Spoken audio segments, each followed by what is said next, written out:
Bom dia! Olha, eu aqui outra vez. Para mim é um privilégio estar aqui mais uma vez para estar gravando mais uma palavra.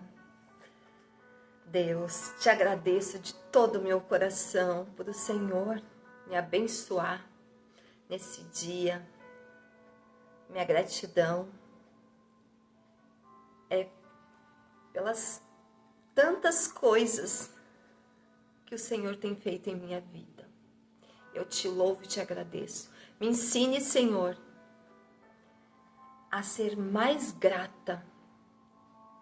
Segure a minha língua para as murmurações, reclamações.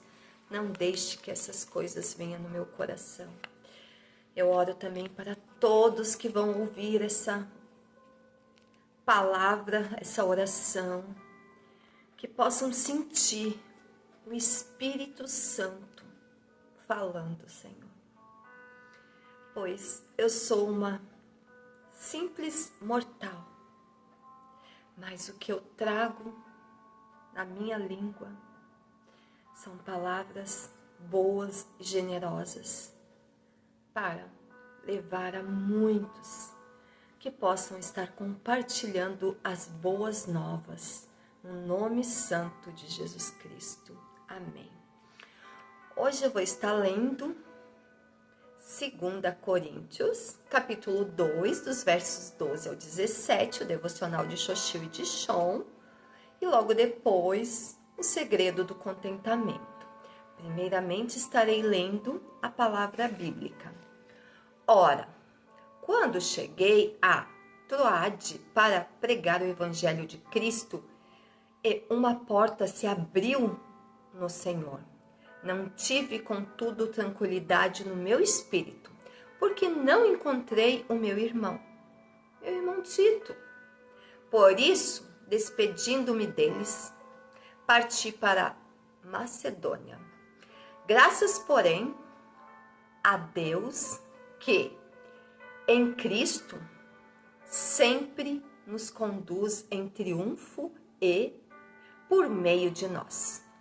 Manifesta em todo lugar a fragrância do seu conhecimento, porque nós somos para com Deus o bom perfume de Cristo, tanto nos que são salvos, como nos que se perdem. Para com este, cheiro de morte, para a morte, para com aqueles, aroma de vida, para a vida. Quem, porém, é suficiente para estas coisas? Porque nós não estamos, como tantos outros, mercadejando a palavra de Deus. Antes, em Cristo é que falamos na presença de Deus, com sinceridade e da parte do propósito de Deus. O título é sempre digno de compartilhar, mas graças a Deus que por nosso intermédio ele espalha o conhecimento de Cristo. Depois de me tornar cristã, compartilhei o evangelho com minha mãe. Em vez de tomar a decisão de confiar em Jesus, ela parou de falar comigo por um ano. Suas experiências ruins com pessoas que afirmavam seguir Jesus a tornaram cética. O Espírito Santo me confortou e continuou agindo enquanto minha mãe me dava o tratamento do silêncio. Quando ela finalmente atendeu ao meu telefonema, decidi amá-la e compartilhar a verdade de Deus com ela sempre que tivesse oportunidade. Quase um ano depois, ela recebeu Jesus como Salvador e nosso relacionamento se aprofundou. Os que creem em Jesus têm acesso ao maior presente dado à humanidade, Cristo. O apóstolo Paulo diz que devemos espalhar o conhecimento de Cristo como um doce perfume. Ele se refere àqueles que compartilham o evangelho como um doce perfume para os que creem, mas reconhece que cheiramos a morte para os que rejeitam Jesus. Depois de receber Cristo como Salvador, Temos o privilégio de usar o nosso tempo na terra para divulgar sua verdade e amar os outros. Mesmo durante os momentos mais difíceis, podemos confiar em sua provisão. Não importa o custo pessoal. Sempre vale a pena compartilhar as boas novas de Deus.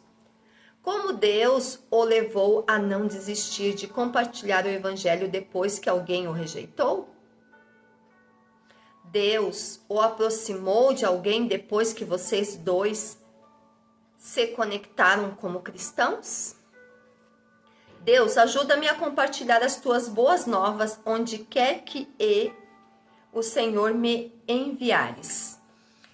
E no livro O Segredo do Contentamento. Murmurei quando meus filhos estavam fazendo barulho demais no cômodo ao lado da minha sala de estudo, atrapalhando meu tempo de preparação de sermões. E isso foi apenas o começo. Todas essas coisas são insignificantes se comparadas com a situação de extrema dificuldade enfrentada pelos israelitas no deserto. Eles foram tirados do que lhes era familiar para um local perigoso e hostil. Eles não têm um lar, não têm uma cama, nem as comodidades de uma casa. E agora não tem nem comida e nem água. Contudo, Deus vê a murmuração deles como uma rebeldia contra ele. Era simplesmente eles pedir que Deus os daria. Assim como muitas vezes a gente faz. A gente murmura em vez de ajoelhar e clamar e pedir a Deus. Ele diz, tudo que pedirdes em meu nome te dareis. Está escrito isso na Bíblia. E é uma promessa de Deus. Em nossa vida, enfrentamos várias formas de aflição. Algumas respondem a pequenas inconveniências, enquanto outras às grandes dificuldades. Especialmente nesses casos, somos tentados a pensar que nosso espírito murmurador e descontente é justificável. Mas Deus não pensa assim. Em última análise, nossas aflições ou circunstâncias externas não causam nosso descontentamento. Elas são simplesmente ocasiões para que a corrupção de nosso coração se revele. O problema mais profundo está no coração. A rebelião jaz no fundo do coração humano. E essa rebelião merece o castigo de Deus. Êxodo 17, entretanto, revela a graça de Deus para com o seu povo. Ele não somente é o Deus santo que pune o pecado, mas também o Deus gracioso que assume o castigo pelo pecado do seu povo. Ele não nos trata conforme os nossos pecados merecem, mas com misericórdia e como seus filhos amados. Graça e paz. Até amanhã, que Deus nos abençoe e que nós possamos prestar atenção, sermos mais gratos e menos murmuradores. Graça e paz. No nome santo de Jesus Cristo. Amém.